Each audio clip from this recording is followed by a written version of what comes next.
마태복음 27장 45절로 56절까지 말씀을 함께 같이 읽겠습니다. 제6시로부터 온 땅에 어둠이 임하여 제9시까지 계속되더니 제9시쯤에 예수께서 크게 소리질러 이르시되 엘리 엘리 라마 사박다니 하시니 이는 곧 나의 하나님 나의 하나님 어찌하여 나를 버리셨나이까 하는 뜻이라. 거기 섰던 자 중 어떤 이들이 듣고 이르되 이 사람이 엘리야를 부른다 하고 그 중에 한 사람이 곧 달려가서 해면을 가져다가 신 포도주에 적시어 갈대에 꿰어 마시게 하거늘 그 남은 사람들이 이르되 가만두라 엘리야가 와서 그를 구원하나 보자 하더라. 예수께서 다시 크게 소리 지르시고 영혼이 떠나시니라. 이에 성소 휘장이 위로부터 아래까지 찢어져 둘이 되고 땅이 진동하며 바위가 터지고 무덤들이 열리며 자던 성도의 몸이 많이 일어나되 예수의 부활 후에 그들이 무덤에서 나와 거룩한 성에 들어가 많은 사람들에게 보이니라. 백부장과 및 함께 예수를 지키던 자들이 지진과 그 일어난 일들을 보고 심히 두려워하여 이르되 이는 진실로 하나님의 아들이었도다 하더라. 예수를 섬기며 갈릴레에서부터 따라온 많은 여자가 거기 있어 멀리서 바라보고 있으니 그 중에 막달라 마리아와 또 야고보와 요셉의 어머니 마리아와 또 세베대의 아들들의 어머니도 있더라. 아멘. 오늘 말씀이 이제 예수님께서 마지막 말씀을 하시고 숨을 거두시는 그런 장면입니다. 마태복음에는 이 가상 7원 중에 한 마디만 나오죠. 엘리 엘리 라마 사박다니 나의 하나님 나의 하나님 어찌하여 나를 버리셨나이까. 이 말씀 한 구절만 나오는데 누가복음에 세 구절이 세 마디가 나오고 또 요한복음에 세 마디가 각각 다른 말씀들이 나옵니다. 그래서 다 합쳐서 물론 마가복음에도 이제 이 마태복음하고 똑같은 엘리 엘리 라마 사박다니 요 말씀만 나오고요. 그래서 전체가 다 7개의 말씀에서 가상 7원이라고 이야기를 하죠. 오늘 가상 7원이 아니라 전체적인 말씀을 보면 아주 중요한 몇 가지 사실을 마태복음에서는 이야기해 주고 있습니다. 첫째는 휘장이 위로부터 아래까지 찢어졌다, 그런 표현이 있어요. 지금 우리가 주일날 성소에 대한 이야기를, 성막과 성소에 대한 이야기를 하고 있는데요. 그 성소와 지성소를 합쳐서 우리가 크게 이제 성소 이렇게 이야기를 하는데, 그 여기서 말하는 휘장은 지성소와 성소의 가운데에 있는 오리지널 그 휘장을 이야기합니다. 그 성소 안으로는 지성소 안으로는 대제사장이 1년에 한 번만 들어간다 그랬잖아요. 뭐 굳이 뭐 이렇게 비유를 해보자면 뭐 예배당이 이렇게 있으면 요 안을 지성소라고 이렇게 말할 수 있겠죠. 이쪽이 한 3분의 2 정도 되고 여기가 3분의 1 정도 되는데 따지면 5m 5m 되는 정사각형입니다. 지성소가 여기에 이제 휘장이 있는 거예요.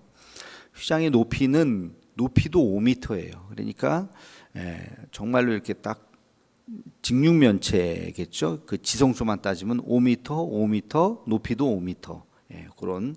그리고 이제 성소는 이제 10m고 폭은 똑같이 5m죠.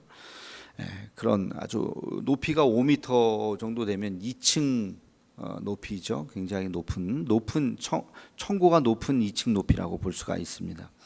그러니까 이 휘장이 오늘 말씀해 보니까 위로부터 찢어졌다 이렇게 돼 있죠.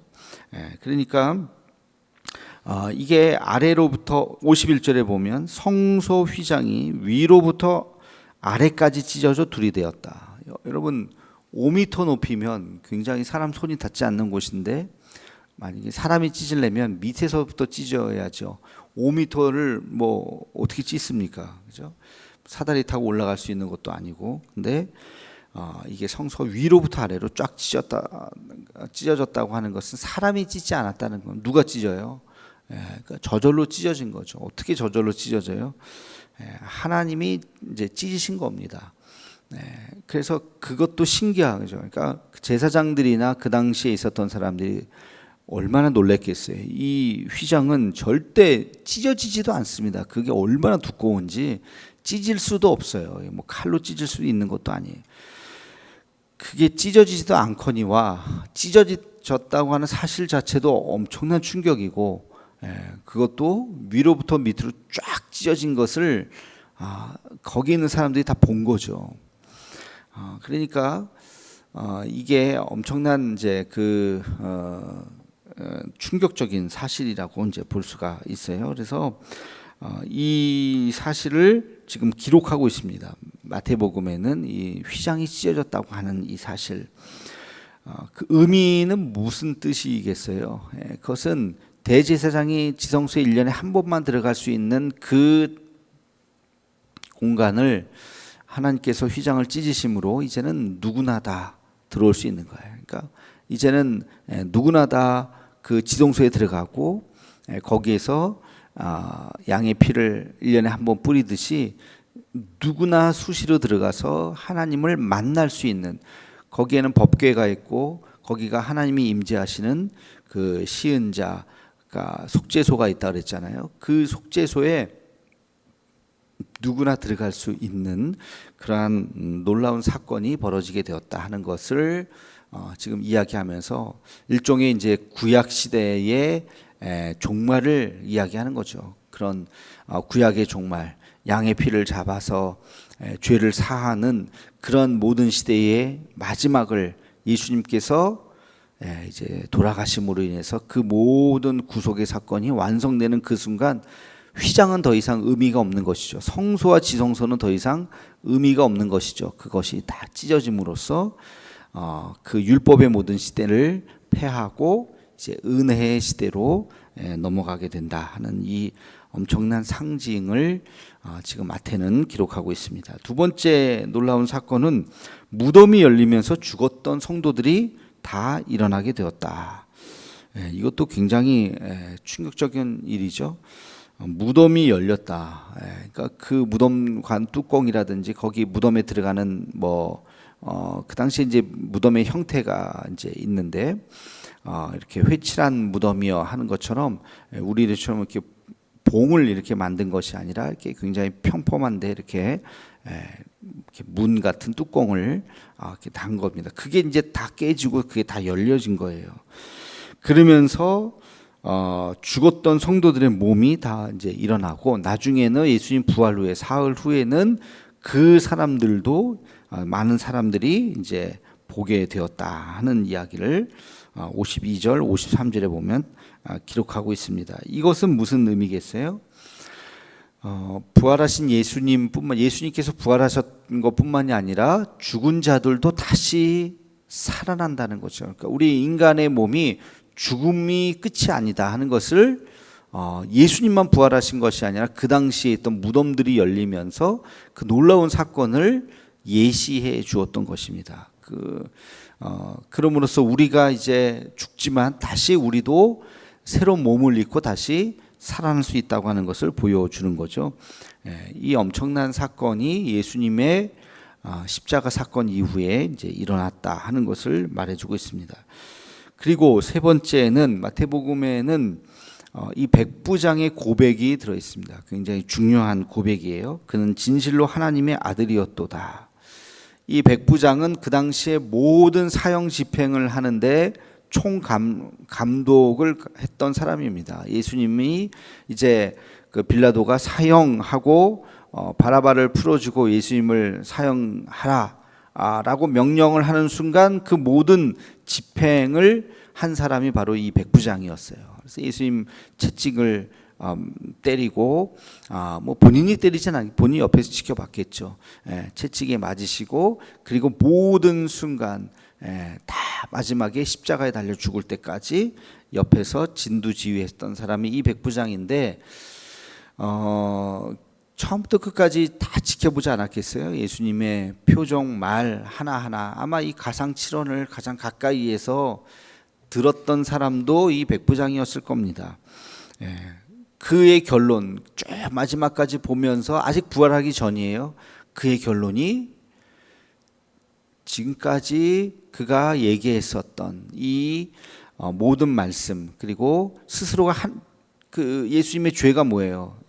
신성모독이잖아요. 그 신성모독 죄가 뭐예요? 내가 하나님이고 하나님의 아들이라고 얘기했던 그거잖아요. 그 말은 진실이었다는 거죠. 그게 거짓이 아니었다. 저분은 진짜 하나님의 아들일지 몰라. 아니, 하나님의 아들인 것 같아. 하나님의 아들이야. 여기까지 본인이 확신을 하게 된 거죠. 그런 고백을 하게 되었다. 이 기록을 지금 마태는 기록하고 있습니다. 저는 오늘 말씀을 보면서 한 가지 더 질문을 하게 되었어요. 이 백부장이 어떻게 예수님을 하나님의 아들이라고 고백할 수 있었을까? 뭘 봤을까? 첫째는요, 주변에 일어나는 놀라운 기적을 봤어요. 오늘 말씀해 보니까 무슨 기적이 일어나요?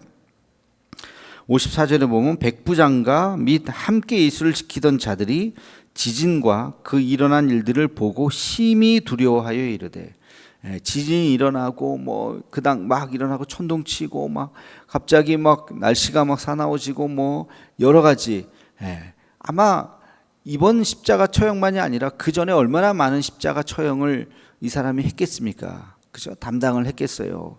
수십 번 수백 번 했을지도 모르죠. 근데 이 예수님의 처형은 뭔가 다르다는 거예요. 뭔가 이거 말할 수 없는 뭔가 신비스러운, 특별히 이런 어떤 기적 같은 것들을 경험하게 된 거죠. 그것을 보고 그는 뭔가 다르다 하는 것을 경험을 하게 돼요. 여러분, 우리가 하나님을 믿는 여러 가지 통로가 있어요. 다 똑같지 않습니다. 여러분들이 예수님을 믿게 된 동기가 다 똑같은 동기가 아니겠죠. 그 중에 하나가 뭐냐면 바로 이거예요. 기적의 기적. 그 중에 하나가 신비한 것들을 경험하는 거, 신비한 것들을 체험하는 거, 그것이 또 하나님을 만나는 아주 중요한 하나의 통로 중에 하나죠. 이 백부장이 이 말로 설명할 수 없는 그런 신비한 체험을 하게 되었어요. 두 번째는 아까도 말씀드렸듯이 예수님의 모든 삶을 마지막 그 시간, 그거를 옆에서 다 지켜본 거예요. 그 십자가에 매달리고 나서부터도 6시간이고 그 전부터 채찍에 맞으시고 한 24시간까지는 아니겠지만 한 열 몇 시간을 이 백부장이 같이 계속 다니면서 바로 옆에서 다니면서 예수님의 모든 삶을 본 거죠. 그리고 그는 하나님의 아들이라고 고백했던 것입니다. 여러분, 예수님의 삶의 한 토막이라도 우리가 성경 말씀 속에서 잘 생각할 수 있다면 그는 하나님의 아들 메시아라고 하는 것을 우리가 알 수가 있습니다. 여러분, 복음서를 그래서 우리가 잘 볼 필요가 있어요. 예수님의 그 삶의 모습을 우리가 깊이 묵상한다면 하나님의 아들이라고 하는 그것을 알 수가 있습니다. 그래서 성경을 통해서 하나님을 아는 사람들이 많이 또 있기도 하죠. 세 번째는 이 백부장은 구약의 말씀을 아주 상세히는 아니겠지만 어느 정도 알고 있었던 사람이었을 거라고 추측해 볼 수가 있어요. 그래서 그 모든 과정이 이게 구약에서 우리가 기다리던 그 모든 메시아였을 것이다라고 하는 것을 그가 나중에 깨닫게 된 것이죠. 그래서 성경에 보면 곳곳에 말씀대로 사시다가 말씀대로 죽으셨다. 구약의 말씀을 이루게 하심이라, 이런 표현들이 많잖아요. 그 말씀을 알고 있었던 사람들은 예수님께서 왜 이렇게 사셨는지, 왜 이렇게 가셨는지에 대해서 나중에 깨닫게 되고, 부활하신 예수님 이후에 예수님 만났던 모든 사람들이 그렇게 예수님을 믿게 되었던 것이죠. 이 백부장도 구약의 그 메시아 예언의 말씀들, 이런 것들을 알고 있었기 때문에 마지막 예수님께서 돌아가시는 그 모습을 볼 때 그는 정말로 구약의 예언자들이 예언했던 그 모습대로 돌아가셨구나 하는 것을 알게 되었던 것이죠. 그래서 이것이 바로 우리가 예수님을 만나게 되는 세 가지 통로가 아닌가. 첫째는 기적이고, 두 번째는 예수님의 삶의 모습을 우리가 보는 것이고, 내가 곧 길이요 진리요 생명이라고 그랬잖아요. 그래서 이 세상에서 진리를 찾는 자들이 예수님을 통해서 구원을 얻을 수 있고, 그리고 마지막으로는 성경 말씀이죠. 하나님의 말씀을 우리가 잘 읽어보면 이것이 구원을 얻는 방법이다 하는 것을 알 수가 있습니다. 그래서 이 세 가지를 우리가 잘 기억할 필요가 있어요. 아직까지 하나님을 확신하지 못하는 자들이 혹시 있다면 이 세 가지의 방법이죠. 우리가 성경을 잘 읽어보고 예수님의 삶을 잘 묵상해보고, 그리고 하나님의 살아계심을 우리가 체험하는 것이죠. 오늘도 하나님의 살아계심을 체험하는 것. 하나님 오늘도 살아서 역사하시고 우리 가운데 그 놀라운 능력을 행하시는 분이심을 믿습니다. 그래서 우리가 그것을 위해서 기도하고, 여러분 자녀들이 주님을 잘 알지 못한다고 할 때에 이 세 가지 방법을 말씀해 주시는 거예요. 기도해라. 하나님께서 너를 통해서 역사하실 것이다. 그리고 예수님의 삶을 더 깊이 한번 묵상해 봐라.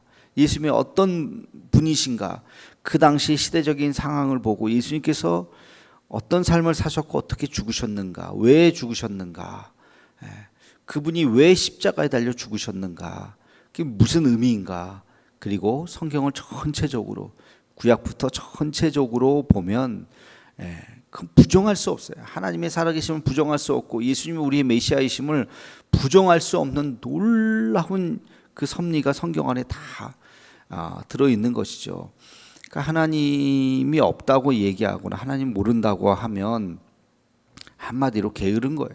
게으른, 하나님의 말씀을 읽지도 않고 그냥 섣부르게 판단하는 거죠. 그냥 눈에 보이는 대로 판단하기 때문에 하나님이 없다고 생각하고 그냥 부정하는 것이지, 정말 진지하게 깊이 생각해보고, 그리고 성경 말씀을 더 깊이 들여다보면 부정할 수 없는 하나님의 놀라운 역사가 있다는 것을 우리가 다시 한번 깨닫고, 우리도 그리고 우리 주변에 있는 사람들도 이 세 가지 방법을 통해서 하나님을 만나는, 이 백부장같이 하나님을 만나는 그런 은혜가 있기를 주님의 이름으로 축원합니다. 기도하겠습니다. 거룩하신 주님, 이제 드디어 예수님께서 십자가에 달려 죽으시는 마지막 장면을 보게 됩니다. 그 장엄한 죽음의 그 모습, 그러나 그것을 끝까지 지켜보았던 백부장이 예수님은 가짜라고 말한 것이 아니라, 그의 죽음은 죽어 마땅하다고 말한 것이 아니라 그는 진실로 하나님의 아들이었다고 고백하는 이 장면을 보게 됩니다. 우리가 예수님을 다시 한번 깊이 그 옆에서 바라보게 된다면 그는 진실로 하나님의 아들이었다고 고백할 수밖에 없는 줄로 압니다. 하나님, 성경 말씀을 통하여 우리가 예수님의 삶을 좀 더 깊이 들여다보게 하여 주옵시고, 그리고 구약과 신약을 다 연결하는 하나님의 말씀을 통하여 예수님께서 왜 이 땅에 오셨는가를 다시 한번 깨닫게 하여 주옵시고, 부정할 수 없는 하나님의 자녀이심을, 우리의 구원자이심을 다시 한번 고백하고 그 십자가의 길, 그 예수님의 길로 따를 수 있는 우리 모두가 되게 하여 주시옵소서. 예수님의 이름으로 기도하옵나이다. 아멘.